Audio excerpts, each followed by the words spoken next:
ధన్యవాదాలు. గుంటూరు పార్లమెంట్లో చాలా గవర్నమెంట్ స్కీమ్స్ ఉన్నాయి. రైతులకు కానీ, యువతకు కానీ, మహిళలకు కానీ ఎడ్యుకేషనల్ లోన్స్, కౌలు రైతులకు ఇచ్చేటువంటి లోన్స్, అదేవిధంగా బిజినెస్ చేసుకోవాలి అనుకునే వాళ్ళకి ఇచ్చేటువంటి లోన్స్, రకరకాల గవర్నమెంట్ స్కీమ్స్ ఉన్నాయి.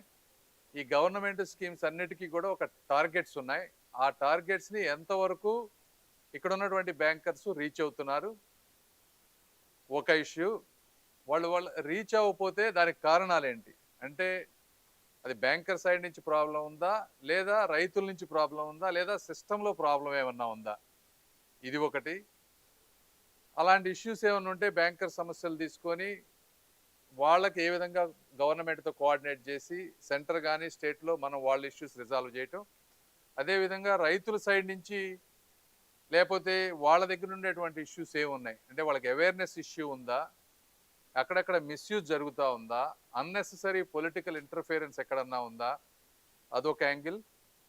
దాంతోపాటుగా ఈ బ్యాంకుల్లో అన్క్లెయిమ్డ్ అమౌంట్ గుంటూరు ప్రాంతంలో దాదాపుగా 149 crores అన్క్లెయిమ్డ్ అమౌంట్ ఉంది.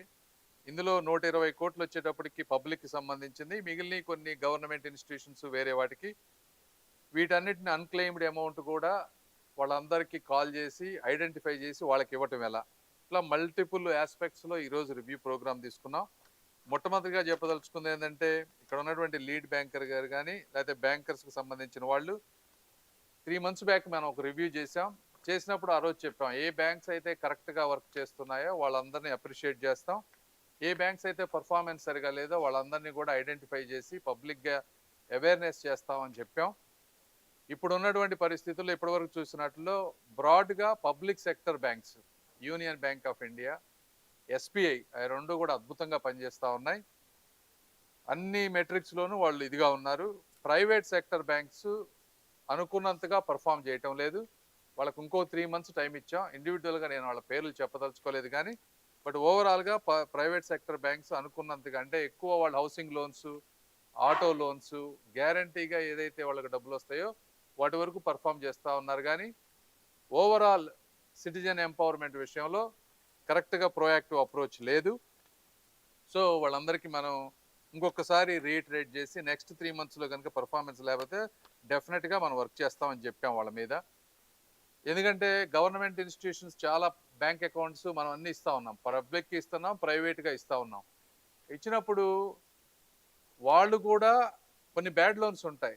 బ్యాడ్ లోన్స్ను కూడా అందరూ సమానంగా పంచుకోవాలి, పబ్లిక్ కానీ ప్రైవేట్ సెక్టర్. పంచుకున్నప్పుడు కేవలం పబ్లిక్ సెక్టర్ బ్యాంక్స్ మీద భారం పడకుండా అందరికీ ఫెయిర్గా ఉంటుంది. అలా చేయకపోతే ఈ మా గవర్నమెంట్ డిపాజిట్స్ అన్నీ కూడా పబ్లిక్ సెక్టర్ బ్యాంక్స్కి మూవ్ చేయాల్సి వస్తుంది, ప్రైవేట్ సెక్టర్లో కాకుండా. కాబట్టి ఇది ఒక క్లారిటీ ఇచ్చాం వాళ్ళకి. దయచేసి వాళ్ళ పర్ఫార్మెన్స్ ఇంప్రూవ్ చేసుకుంటారు అనుకుంటా ఉన్నాను. రెండో విషయం, ఇండివిజువల్గా కొన్ని బ్యాంక్స్ బాగా పర్ఫామ్ చేశారు. అంటే ఇప్పుడు suppose tenant farmer crop loan తీసుకుంటే మనం లాస్ట్ ఇయర్ 2024లో 180 crores టార్గెట్ ఉంటే ఈ టైం కల్లా కేవలం last year to year compare చేస్తే 37 crores ఇచ్చారు లాస్ట్ ఇయర్. అదే ఈ ఇయర్ టార్గెట్ 220 crores పెడితే 111 crores ఇచ్చారు. అంటే లాస్ట్ ఇయర్ 37 crores అయితే ఈసారి రివ్యూ వల్ల కానీ ఓవరాల్ సిస్టమ్ అవేర్నెస్ వల్ల కానీ 3 times పెరిగింది. 111 crores లోన్స్ ఇవ్వడం అనేది మంచి పరిణామం. అయితే వాళ్ళకి ఇంకా టెనెంట్ ఫార్మర్స్కి ఎందుకు ఎక్కువ ఇవ్వలేకపోతున్నారంటే వాళ్ళు రకరకాల కారణాలు చెప్పారు. కొంతమంది రికవరీ అనేది ప్రాబ్లంగా ఉందని దానికి కొన్ని ఐడియాలు కూడా చెప్పారు. ఎస్హెచ్జి మెంబర్ లింకేజ్ చేయమన్నారు. అదేవిధంగా క్రాప్ సేల్ అయినప్పుడు వచ్చే డబ్బుల్లో వాళ్ళకు కొంత వచ్చే విధంగా లింకేజ్ చేయమన్నారు. అదేవిధంగా ఎన్పిఏల వల్ల వచ్చే ప్రాబ్లమ్స్ని అవేర్నెస్ చేయమన్నారు. ఇట్లా కొన్ని ఐడియాలు చెప్పారు. ఈ ఐడియాలన్నీ మనం తీసుకొని గౌరవ ముఖ్యమంత్రి గారికి మనం కూడా ఇన్ఫార్మ్ చేస్తాం.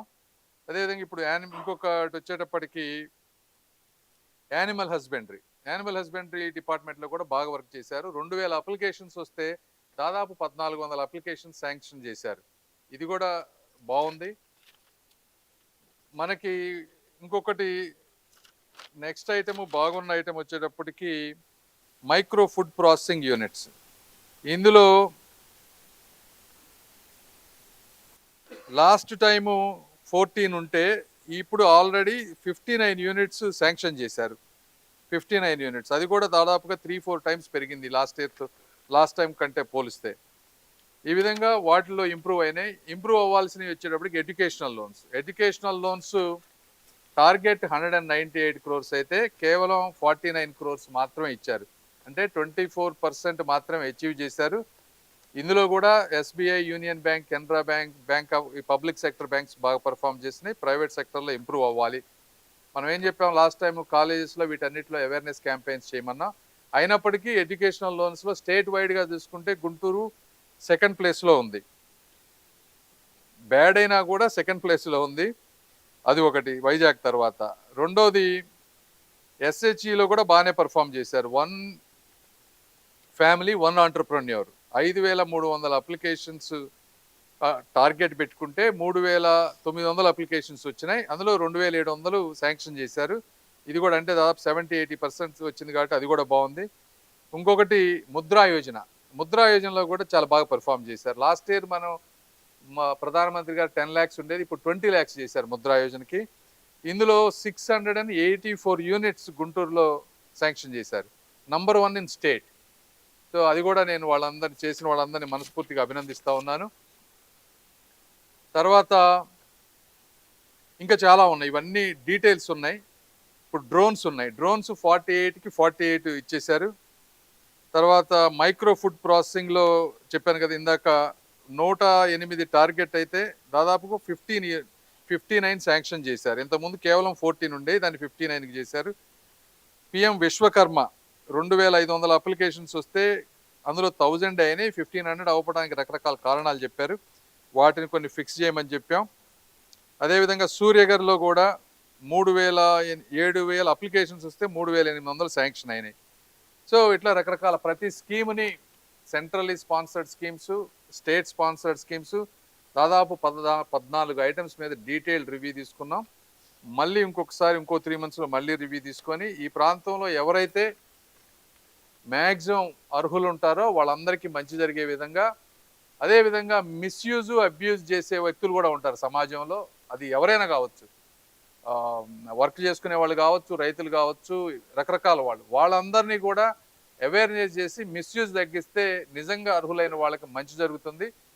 అందుకని ఈ కార్యక్రమంలో గవర్నమెంట్ అధికారులని, అదేవిధంగా అన్ని బ్యాంకర్స్ని ఇన్వాల్వ్ చేసి ఒక సిస్టమేటిక్గా చేసినందుకు వీళ్ళందరికీ, లీడ్ బ్యాంకర్ గారికి అందరికీ కూడా నేను మనస్ఫూర్తిగా ధన్యవాదాలు తెలుపుతా ఉన్నాను.